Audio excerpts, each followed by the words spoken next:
Hi, welcome to a special edition of Story Time with Miss B. Today we honor one of the greatest writers of all time, and her name was Toni Morrison. Toni Morrison wrote a lot of books, and Miss B read some of her books when I was in high school, college, and even when I became an adult. Now, Miss Morrison and one of her sons, Slade Morrison, wrote children's books. Yes, they did. They wrote about 8 children's books together. Now, we're not going to read all 8 books today, but we will feature one of their books. And then in future episodes of Storytime with Miss B, we will feature some of their other titles. But today, we are going to feature the story Little Cloud and Lady Wind, illustrated by Sean Qualls. Let's get right to it. Clouds scattered in the sky. The biggest one said, "Come here, all of you. There is no strength in being alone. We clouds have to stick together if we want to be strong and if we want to terrify the earth with storm and thunder."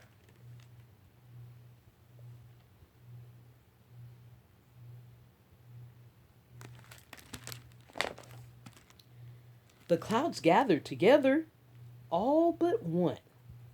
This little cloud drifted off by herself, not wanting to blend into a group and lose her freedom, not wanting to frighten the earth. She found a quiet place in the sky.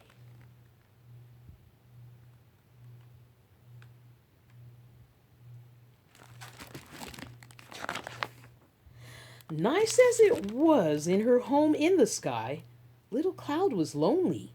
She liked being free, but felt sad thinking that all she would ever be was a cloud, soft, drifting, and helpless. From the high place of her home in the sky, she could see such beautiful things down below: purple mountains with scarves of snow, valleys full of bright flowers and tall green grass, silver waves rippling over oceans of ever changing colors. Little Cloud loved the earth and did not want to join the other clouds to scare it.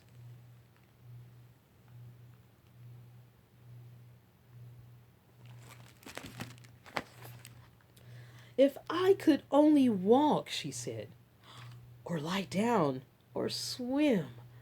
I am tired of drifting. I want to touch the earth. I want to skip in the snow. I want to lie down with the valley flowers. I want to play in the silver topped waves."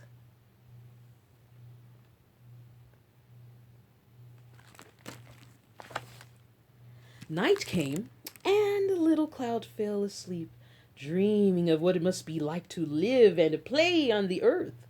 Suddenly, she felt a push, then another, until she was wide awake.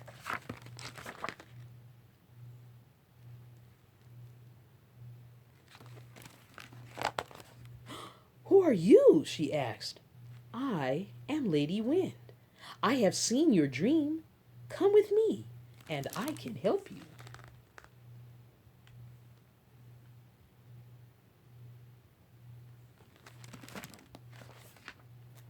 Lady Wind reached out and took Little Cloud in her arms. Together, they raced across the sky.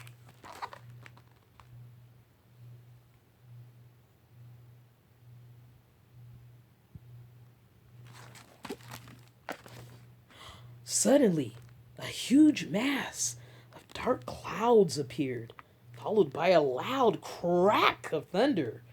The ocean leaped, and the trees in the valley bent low. "I am afraid," cried Little Cloud. "Don't be," said the lady. "Hang on."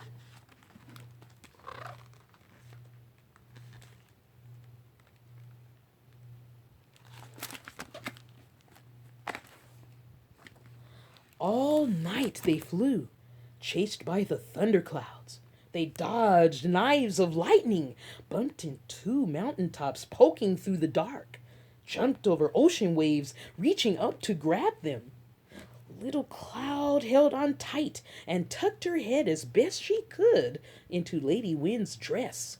Finally, frightened and too tired to help herself, she fell asleep in Lady Wind's arms.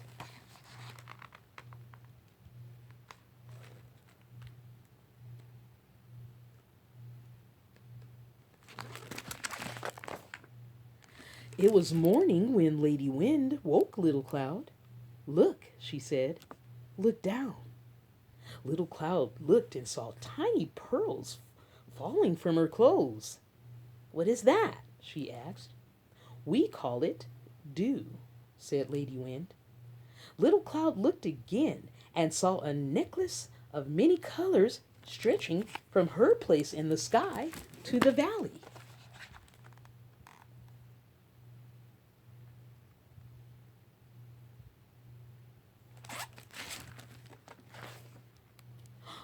"What is that?" asked Little Cloud. "We call it a rainbow," said Lady Wind. Little Cloud looked again and saw a trail of baby clouds just like her floating over the waves.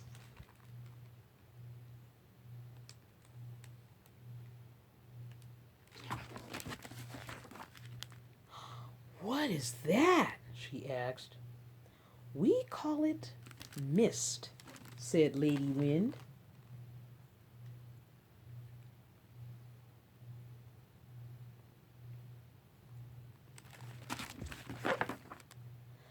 "Oh," said Little Cloud.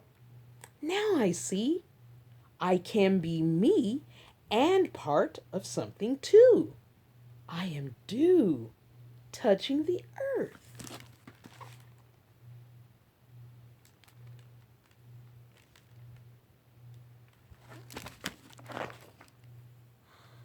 "I am a rainbow lying in the valley.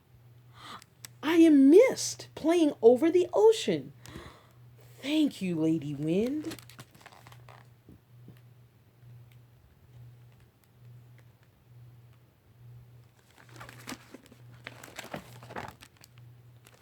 "I am me and all the things I dreamed of."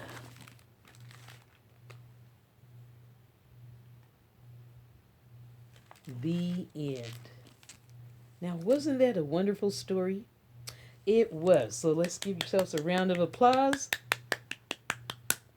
And if you want to read more about Miss Toni Morrison, ask your mom or dad, your teacher, your grandma, your grandpa, "Can you give me more information about Miss Toni Morrison?" And they can find it for you. But in the meantime, we close this out in a moment of silence, remembering Miss Toni Morrison and the work that she's done and the life she had lived. We salute you, Miss Morrison. Thank you for a life well lived.